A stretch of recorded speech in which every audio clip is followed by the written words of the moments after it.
आज हम लोग थेल्स थ्योरम स्टार्ट करने वाले हैं और थेल्स थ्योरम के आप पहले स्टेटमेंट देखते हैं, उसके बाद इसका हम लोग प्रूफ करेंगे। थेल्स थ्योरम का स्टेटमेंट है if a line is drawn parallel to one side of a triangle. मतलब यहाँ पर सबसे पहला जो डिस्कशन करना है वो हमको ट्रायंगल का करना है। यहाँ लिखा हुआ है if a line is drawn parallel to one side of a triangle to intersect the other two sides in the distinct point. Distinct point का मतलब अलग अलग पॉइंट पे। Then the other two sides are divided in the same ratio. तो सबसे पहला काम हम लोग इसका फिगर बना लेते हैं। एक ट्रायंगल लेते हैं,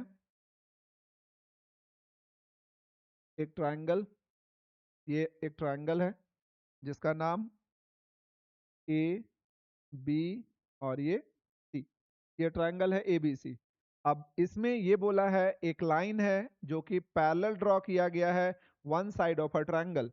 मतलब एक लाइन लेते हैं, एक लाइन ऐसे जो कि ट्रायंगल का कोई भी एक साइड के पैरेलल है और इसका नाम डी ई, और ये इसके पैरेलल है, ये दिया हुआ है।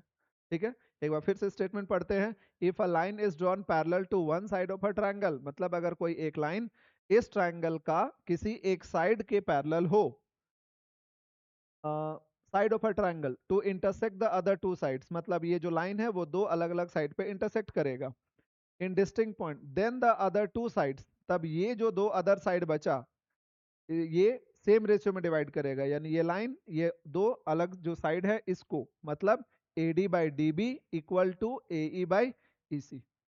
तो ये हम लोग का स्टेटमेंट है। अगर स्टेटमेंट समझ में आ गया तो हम लोग आगे शुरू करते हैं इसका प्रूफ। और कोई भी थ्योरम को अगर हमको प्रूफ करना है तो सबसे पहला काम क्या करेंगे, गिवन, उसके बाद टू प्रूफ, उसके बाद कंस्ट्रक्शन और लास्ट में प्रूफ करते हैं। तो सबसे पहला हम लोग यहाँ पे गिवन से स्टार्ट करेंगे कि इस थ्योरम में गिवन क्या क्या है। सबसे पहला ये दिया हुआ है एक ट्रायंगल है ए बी सी जिसमें डी और ई डिस्टिंक्ट पॉइंट है ए बी और ए सी में, तब बोलेंगे डी ई जो है वो बी सी के पैरेलल है। ये भी दिया हुआ है तो हम लोग लिखेंगे इन अ ट्रायंगल ए बी सी या अ ट्रायंगल ए बी सी, और ट्रायंगल ए बी सी ऐसे लिखेंगे जिसमें a triangle A B C in which D and E are the points on AB and AC respectively. ठीक है, यही चीज दिया हुआ है कि एक ट्रायंगल है ABC जिसमें D और E जो है, D और E वो पॉइंट्स है किसमें, D पॉइंट्स है AB में और E पॉइंट्स है AC में।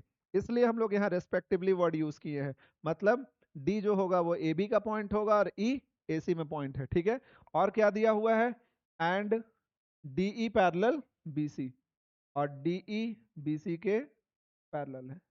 क्लियर हो गया, ये हम लोगों को गिवन दिया हुआ है। अब गिवन के बाद आता है टू प्रूफ। टू प्रूफ का मतलब है हमको क्या प्रूफ करना है। प्रूफ करना है, यहाँ पे लिखा हुआ था ना, then the other two sides are divided in the same ratio. मतलब A D by D B equal to A E by E C, ये प्रूफ करना है। तो यहाँ पे लिखेंगे हम लोग A D by D B equal to A E by E C, ये प्रूफ करना है। क्लियर है यहाँ तक। अब टू प्रूफ के बाद आता है कंस्ट्रक्शन। स्टार्टिंग में जब हम लोग कंस्ट्रक्शन में क्या कर रहे हैं वो चीज को याद करना पड़ता है स्टार्टिंग में, क्योंकि अभी हम लोग क्या कंस्ट्रक्ट करेंगे तुम लोग को तो पता नहीं है कैसे करते हैं। तो इसको याद रखोगे कि कंस्ट्रक्शन में क्या करना है। कंस्ट्रक्शन में सबसे पहला काम हम लोग यहाँ से ई से इस पे एक परपेंडिकुलर लाइन ड्रॉ करेंगे और डी से इस पे एक परपेंडिकुलर लाइन ड्रॉ करेंगे। मतलब ई से इस पे, इसका नाम अगर हम लिखे ई एल और इसका नाम डी एम, तो हम लोग को क्या कंस्ट्रक्ट किए हैं, हम लोग E L perpendicular A B ये ड्रॉ किए और D M perpendicular A C ये भी हम लोग ड्रॉ किए हैं। और फिर आगे क्या करेंगे, हम लोग ज्वाइन करेंगे बीई को और डी सी को, ऐसे। यहाँ तक क्लियर है। कंस्ट्रक्शन में ये सब जो काम किए उसे लिखेंगे, हम लोग लिखेंगे यहाँ पे draw E L perpendicular A B, draw E L perpendicular A B and D M perpendicular A C. और क्या किए, डीसी को ज्वाइन किए और बीई को लिखे, ज्वाइन किए, तो यहाँ लिखेंगे ज्वाइन डीई एंड बीसी। यहाँ तक क्लियर है? तो सबसे पहले थ्योरम पढ़ के हम लोग फिगर बनाए, उसके बाद जो गिवन है वो लिखें, टू प्रूफ क्या प्रूफ करना है वो भी लिखे, और ये कंस्ट्रक्शन वाला काम। इतना तक क्लियर है सबको? ठीक। अब हम लोग आते हैं प्रूफ में। प्रूफ क्या करना है, या इसे प्रूफ कैसे करना है, सॉरी प्रूफ कैसे करना है। सबसे पहला काम हमको ये रेशियो दिखाना है। अब ये रेशियो लाएंगे हम लोग कैसे?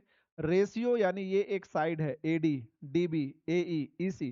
तो इसको लाने के लिए पहले हम लोग यहाँ से इस ट्रायंगल का एरिया निकालेंगे, ए डी ई, इस ट्रायंगल का। तो हम लोग यहाँ पे लिखेंगे area of triangle A D ई, इस ट्रायंगल का एरिया निकालना है। और सबको मालूम है कि किसी भी ट्रायंगल का अगर एरिया निकालना हो और उसका अगर बेस दिया है और हाइट, परपेंडिकुलर हाइट दिया है, हाइट परपेंडिकुलर ही होता है, तो वो हाइट अगर दिया है और बेस दिया है तो half into base into height use करते हैं। जैसे यहाँ पर ये 90 डिग्री है इसमें, और यहाँ पर भी 90 डिग्री, क्योंकि परपेंडिकुलर है। तो इस ट्रायंगल के अंदर में ये देखो ई एल जो है वो हाइट है और ए डी बेस है। यहाँ से लेकर यहाँ तक ये ए डी इसका बेस है और ये ई एल इसका हाइट है। तो हम लोग यहाँ पर एरिया निकालेंगे क्या, 1/2 इंटू बेस, बेस क्या है ए डी, और इसका हाइट क्या होगा ई एल। ठीक है। इसी तरीके से हम लोग बी डी ई का निकालेंगे एरिया, ये नीचे वाले ट्रायंगल का। तो उसका लिखेंगे and area of triangle B D E, इसका भी एरिया होगा 1/2 इंटू इसका बेस क्या होगा db, और इसका हाइट el। अब ये प्रॉब्लम यहाँ पर एक चीज आ रहा है कि इस ट्रायंगल का हाइट ये कैसे होगा, तो उसको हम लोग ऐसे समझेंगे। मान लो ये वाला ट्रायंगल जो दिया हुआ है बी डी ई, इसका फिगर ऐसे है, ऐसे है। इसका नाम हम लोग लिख लेते हैं, ये ई है, ये डी, और ये वाला बी। ठीक है। इसका हाइट कैसे निकालेंगे? इसका हाइट के लिए हमको यहाँ पर परपेंडिकुलर लाइन ड्रॉ करना पड़ेगा ऐसे। तो ये वाला इसका हाइट होता है। तो यही हाइट को हम लोग यहाँ पर क्या लिखे हैं नाम, ई एल। तो ये हाइट हो गया ई एल। इस तरीके से हम लोग समझ सकते हैं। तो इस ट्रायंगल का भी एरिया सॉरी हाइट क्या होगा ई एल, ऐसे लिखें। क्लियर है सबको? ठीक। अब आगे नेक्स्ट में हम लोग क्या करेंगे, ये दोनों का एरिया को डिवाइड करेंगे। इन दोनों का एरिया को हम लोग डिवाइड करते हैं। देखो अब इसका एरिया को हम लोग डिवाइड कैसे करेंगे, यहाँ पे लिखेंगे therefore area of triangle A D E divided by area of triangle B D E. दोनों का एरिया को हम लोग ऐसे करके लिखेंगे 1/2 into A D into E L divided by 1/2 into D B into E L. ठीक है। यहाँ से 1/2 कैंसिल, ई एल भी कैंसिल। तो क्या बचा यहाँ पे A D by D B, A D by D B. इसे ले लेंगे इक्वेशन नंबर 1। सेम यही काम हम लोगों को इस साइड से करना है, ए ई डी और सी ई डी। ठीक है। तो दूसरी बार जब हम लोग करेंगे तो वहां पर डायरेक्ट ऐसे लिखेंगे सिमिलरली, ये सिमिलरली का शॉर्ट फॉर्म है डबल एल और वाई। तो हम लोग क्या करेंगे यहाँ पर डायरेक्ट लिखेंगे area of triangle A E D, A E D divided by area of triangle C E D. तो यहाँ पर तो सबको समझ में आ जाएगा कि ए ई डी अगर करेंगे तो इसका बेस होगा ए ई और हाइट होगा डी एम, और इस ट्रायंगल में सी ई डी का भी हाइट होगा डी एम और इसका बेस होगा ई सी। तो पहले ए ई डी का लिखेंगे तो ये हो जाएगा 1/2 इंटू बेस, बेस क्या होगा ए ई, और इसका हाइट क्या हो जाएगा डी एम, तो यहाँ लिखेंगे डी एम डिवाइडेड बाई।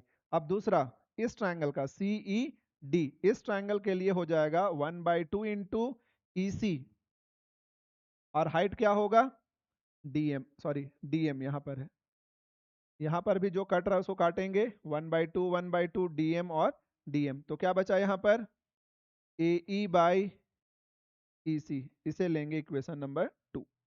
अब थोड़ा फिर से एक बात स्टेटमेंट में हम लोग ध्यान देते हैं, सॉरी टू प्रूफ में क्या करना है उसे हम लोग को प्रूफ करना है A D by D B equal to A E by E C, A D by D B A E by E C, ये दोनों को इक्वल दिखाना है। अब ये दोनों इक्वल कैसे होगा, मान लिया जाए अगर x इक्वल टू 2 है, सॉरी x इक्वल टू अगर a है और y इक्वल टू b है, और x और y अगर दोनों सेम रहेगा तो ए और बी भी इक्वल होगा।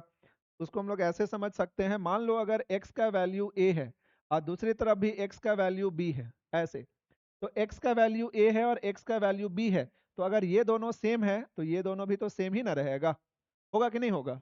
हाँ। तो इसी तरीके से हम लोग यहाँ पर भी करने वाले हैं कि अगर किसी तरह से हम लोग ये बता दे कि ये और ये दोनों अगर इक्वल हो गया तो ये और ये भी इक्वल हो जाएगा। ठीक है, तो हम लोग का अब टारगेट है area of triangle ADE by area of triangle BDE equal to area of triangle AED by area of triangle CED, इन दोनों को इक्वल दिखाना। अब उन दोनों को इक्वल हम लोग कैसे दिखाएंगे?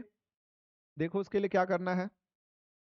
सबसे पहला काम करेंगे हम लोग ऊपर वाले पार्ट में, देखो ADE और AED, हम ADE बोले चाहे AED बोले, दोनों तो एक ही ट्रायंगल का नाम है, बस हम उसको एक को राइट हैंड साइड से बोल रहे हैं, एक को लेफ्ट साइड से बोल रहे हैं।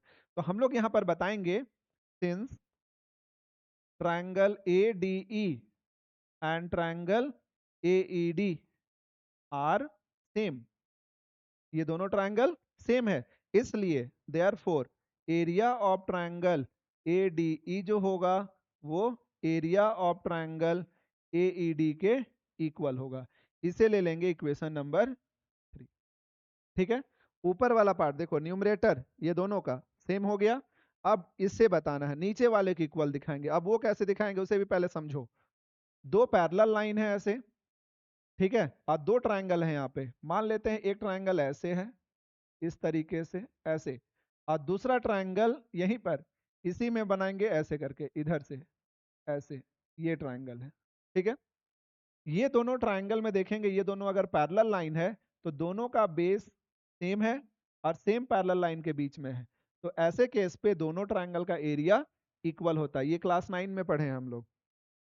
तो इसके बेसिस पे हम लोग जो चीज अभी बताएं इसे हम लोग यहाँ पर लिखेंगे। क्या लिखेंगे? ट्रायंगल, कौन सा ट्रायंगल? BDE और CED, ये देखो दोनों का बेस DE सेम है और सेम पैरेलल लाइन के बीच में। सेम पैरेलल लाइन कौन सा है? DE और BC। क्लियर है? ये दोनों का पैरेलल लाइन देखो DE और BC, ये दोनों पैरेलल है, मतलब दोनों पैरेलल लाइन के बीच में है ये ट्रायंगल। कौन सा ट्रायंगल? देखो ये ट्रायंगल ये वाला, और दूसरा ट्रायंगल ये वाला, ये ट्रायंगल। दोनों ट्रायंगल का बेस DE है और सेम पैरेलल लाइन के बीच में है, इसलिए दोनों का एरिया इक्वल होगा। तो उसे हम लोग लिखेंगे यहाँ पर triangle BDE and triangle CED, BDE और CED are on the same base, are on the same base, base क्या है? DE, are on the same base DE and between